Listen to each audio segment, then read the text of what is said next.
talk a little bit about student passwords. Sarah? Yeah. Well, one of the big security measures that TIS instituted last year after a big audit, so it's not just something TIS decided to do.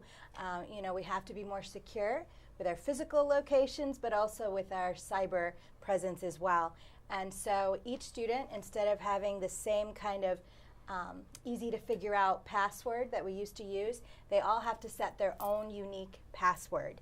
So we actually have on our site some guidelines for how students can do that. And we've even recently had a change on our own Office 365 site where students can reset their passwords from home or from school. So it's not something that the teacher has to do, especially with our older students, our high school students, even middle school. They can go in and reset their password if they forget it. You know, I have to reset mine on a few sites multiple times. So students can do that, and it's going to make things a little safer. As far as our little kids, we do have some other guidelines on there as well, because we know that a first grader or a kindergartner is probably not going to know how to reset their own password and sometimes might not remember it as easily. So the teachers can also change the passwords for the students.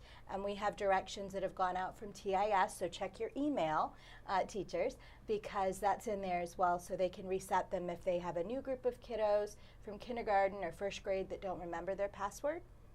We would just say it's going to be really, really important that students remember those passwords if they change them at home so that they can use things at school as well. And parents, if they change their little ones' passwords, they need to make sure to communicate that with the teacher and make sure their student knows that password. So practice, practice, so when they get back to school they can still use the programs that they need to. So I'm going to throw this one to James. James, you have children in the Pinellas County school system. And has it ever happened to you that you ask your child if they have any homework and they say, no, I don't have any homework? All the time. So we kind of have a tricky plan for that through Clever, and so we talked just a bit about that and PLP. Okay, so with PLP, depends on whether your student is elementary or secondary, which is 6 through 12. For the elementary students, when they log into Clever and there's an icon that says PLP, they're going to click on that and it's going to pull up their map growth data. And so in each of the columns, well, it's just ELA and math for right now, but they would see the different categories or reporting categories that the student tested in, and it'll be red, yellow, or green. Red meaning poor performance, yellow is your midway, and then green meaning they did pretty good in that category. Well, ideally you click on that red or yellow category, and what you will get is standards that was assessed under that category, and then the student can actually click on the standard and it will link them to a lesson that was put together by a content specialist or their team of staff developers related directly to that benchmark. And so as a parent, I can always have my student go on and go to PLP and work on those lessons to improve what they were working on, whether they have homework assigned or not. Yeah. And so you're a math teacher, so you're in pretty good shape to help your kid with math.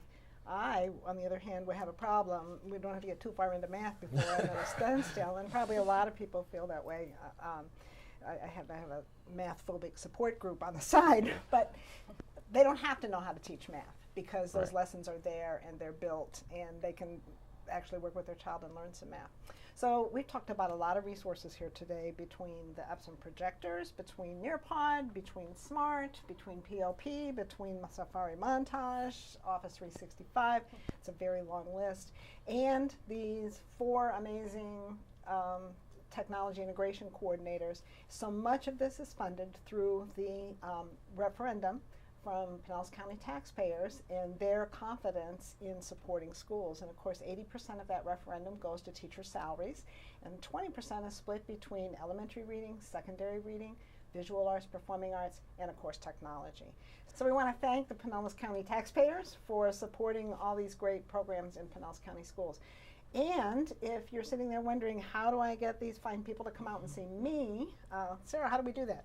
Well, one of the easiest ways is you can always email me at trulsons@pcsb.org, TRUELSONS@pcsb.org, or that same website that you were mentioning, we actually have a contact us spot, and you can see all of the technology coordinators' emails. So some of them support North County schools, some South County schools. We've got a nice split. And or you can even ask your media specialist at school. The LMTs all know which person is there to support them and can reach out to us at any time. Yes, and we will give a shout out to our LMTs, our library media technology specialists, because there are boots on the ground in the school. So absolutely. Thank you all very much, and thank you for the work you do. And come back and see us on Digital Learning. We're going to go into a lot deeper information on all these topics. Thank you for joining us.